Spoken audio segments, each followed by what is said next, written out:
At first, being Darth Maul looks powerful. You have a terrifying face, a double bladed lightsaber, a name people whisper like a warning. You move faster than most Jedi can react. You are trained by one of the most dangerous Sith Lords in the galaxy. From the outside, Maul looks like a monster created to win. But that is the lie.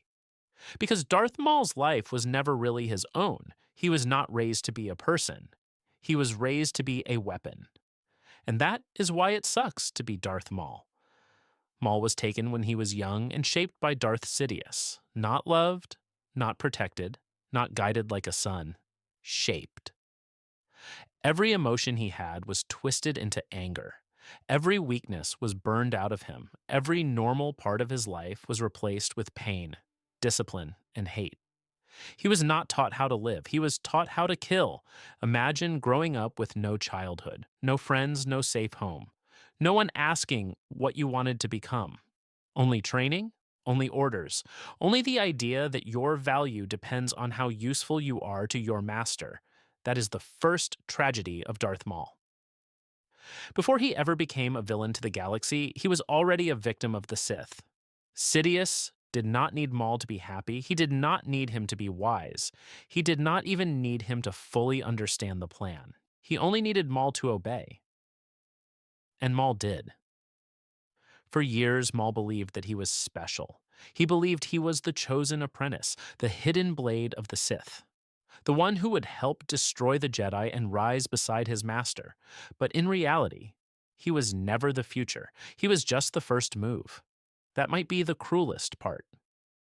Maul thought he was important, but Sidious saw him as replaceable, a tool, a weapon, a monster to release at the right time. And when that weapon broke, Sidious simply moved on. Maul's first great moment should have been his victory. He found the Jedi. He revealed himself. He fought with rage, skill, and terrifying confidence. For one brief moment, he was everything the Sith wanted him to be. He was fast, he was brutal, he was unstoppable. And then Obi-Wan Kenobi defeated him. In a few seconds, everything Maul believed about himself was destroyed. He was cut down, he fell into darkness, and the galaxy moved on without him. The Jedi thought he was dead. The Sith moved forward with their plan. Sidious found a new apprentice.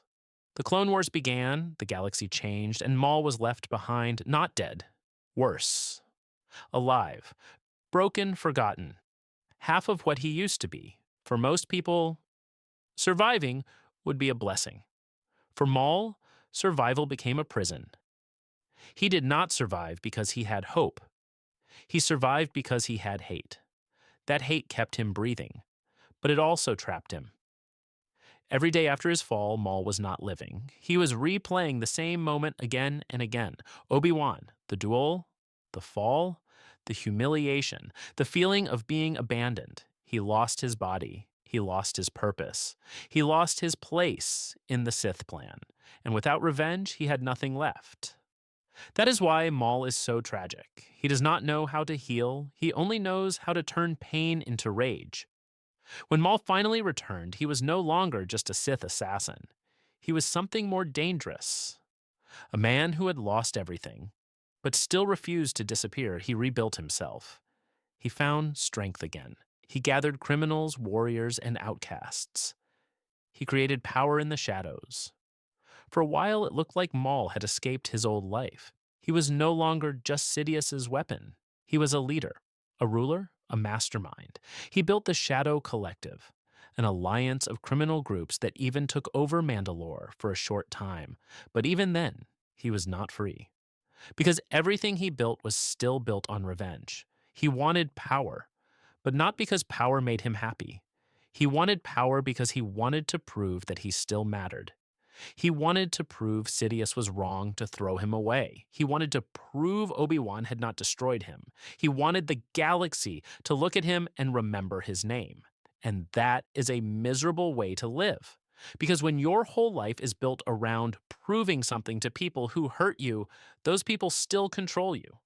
Even when Maul became powerful, Sidious was still in his mind. Even when he ruled Mandalore, Obi-Wan was still in his heart. Even when people feared him, he still felt like the abandoned apprentice who had been left to rot. That is why his victories never feel like peace. They feel like another step deeper into obsession. Maul could win a duel, he could take a throne, he could command armies, he could terrify criminals and warriors, but he could not defeat the one thing that truly ruined him: his need for revenge. And then Sidious returned to remind him of the truth. Maul had built an empire of shadows, but Sidious did not see a rival. He saw a mistake that needed to be corrected. And in that moment, Maul learned the truth again. No matter how strong he became, he was still not strong enough to escape the Sith. Sidious beat him, humiliated him, destroyed what he built, and proved that Maul had never really escaped his master's control. That is another reason it sucks to be Darth Maul. He is powerful enough to destroy many people's lives, but never powerful enough to save his own. And the worst part is, Maul understands more than people think. He is not stupid. He sees the bigger picture. He understands that Sidious is manipulating the entire galaxy. He understands that war is being used as a weapon. He understands that everyone is walking into a trap, but nobody listens to him. Because he is Darth Maul, a monster, a killer, a Sith. Even when he tells the truth, it sounds like poison. That is the curse of becoming a villain. One day, you may finally understand the truth, but by then you have hurt too many people for anyone to trust you. Maul sees the chains around the galaxy, but he cannot break his own. He warns, he schemes, he fights, he survives. But he never becomes free, because freedom would mean letting go, and Maul cannot let go. He cannot let go of Obi-Wan. He cannot let go of Sidious. He cannot let go of the Sith. He cannot let go of the life that was stolen from him. He keeps chasing the past, thinking that if he finally gets revenge, the pain will stop. But revenge does not give Maul peace. It only gives him another reason to keep suffering. That is why Maul's story is not really about power. It is about emptiness. He has the face of a demon, but inside he is still a broken apprentice looking for purpose. He wants someone to fear him because he was once powerless. He wants someone to follow him because he was once abandoned. He wants an apprentice because he never had a real family. He wants revenge because he does not know what else to want. And that makes him terrifying. But it also makes him sad, because every time Maul gets close to something that could be more than hate, he destroys it. He cannot build a normal bond. He cannot trust anyone fully. He cannot stop seeing people as tools, because that is how Sidious saw him. The tragedy is that Maul becomes exactly what hurt him. He was used. So he uses others. He was trained through fear. So he rules through fear. He was treated like a weapon. So he turns himself into one. And every time he does it, he proves that Sidious's training never truly ended. Even after Maul escapes his master, the master still lives inside his choices. That is why being Darth Maul sucks. Because his body survived, but his life never really began. He never got to be a child. He never got to choose his path. He never got to be loved without being useful. He never got to fail without being thrown away. He was created for one purpose: to serve darkness. And when darkness no longer needed him, it abandoned him. So Maul did the only thing he knew how to do. He became darker.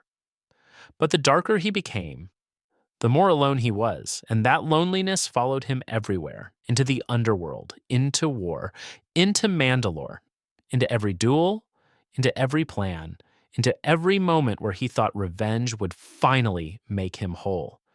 But it never did. Because the truth is simple: Darth Maul did not need more power. He needed a life that was never stolen from him. He needed a childhood, a family, a choice, a future. But the Sith took all of that and replaced it with a blade. So when people look at Darth Maul, they see a monster. Red skin, black tattoos, burning eyes, a double-bladed lightsaber. A warrior who refuses to die. But underneath all of that is something much worse. A man who survived everything except what was done to him. And that is the real reason it sucks to be Darth Maul, because he spends his whole life trying to prove that he is not a victim. But every act of revenge proves that Sidious still owns a part of him. Every victory feels empty. Every enemy becomes an obsession. Every new plan leads him back to the same old pain. Maul is not weak. That is what makes it worse. He is strong, brilliant, dangerous, determined. He survives things that should have killed him.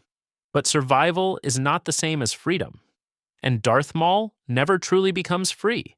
He only becomes harder to kill. So yes, being Darth Maul looks cool. The lightsaber, the rage, the fear, the legend. But behind the legend is a life built from pain. A child turned into a weapon thrown away by its master. A survivor trapped by revenge. A ruler with no peace. A warrior who wins battles but loses himself.